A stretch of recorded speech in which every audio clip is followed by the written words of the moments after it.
हे सरकार काय तुमच्या बापाचं नाहीये जे तुम्ही म्हणता ना की आमचा बाप सागर बंगल्यावरती बसलेला आहे, जे तुम्ही पोलिसांना धमक्या देत असताना.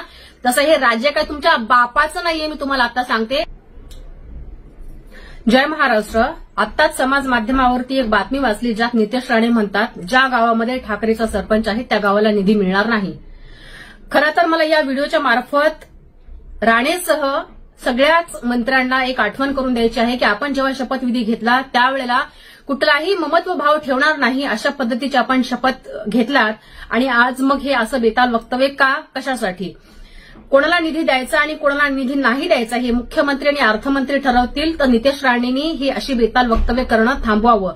नितेश राणे, या व्हिडिओच्या मार्फत मला तुम्हाला एक गोष्ट अजून सांगायची आहे की जर ठाकरेच्या शिवसैनिकांनी मनावरती घेतलं तर तुमचं आणि तुमच्या लोकांचं हे त्या गावामध्ये फिरणं बंद होईल, एवढं मी तुम्हाला इथं सांगू इच्छिते.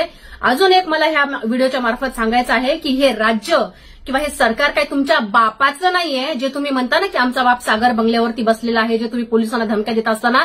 तसं हे राज्य काय तुमच्या बापाचं नाहीये, मी तुम्हाला आता सांगते. हे राज्य हे सगळ्या जनसामान्यांचं 18 पगड जाती धर्मांचं आहे. त्याच्यामुळे कोणाला निधी द्यायचा आणि कोणाला नाही द्यायचा याचा विचार तुम्ही करू नये. आणि जर तुम्हाला अशीच बेताल वक्तव्य करायची असतील तर आम्ही सज्ज आहोत तुम्हाला तुमच्याच भाषेमध्ये उत्तरं द्यायला.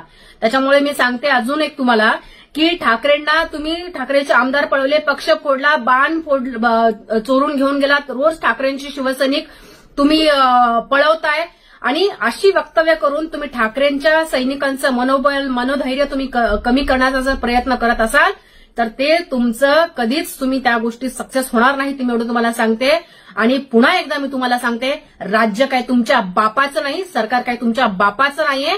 त्यामुळे वक्तव्य करत असताना विचार करून करा. तुर्तास इतकंच. जय महाराष्ट्र.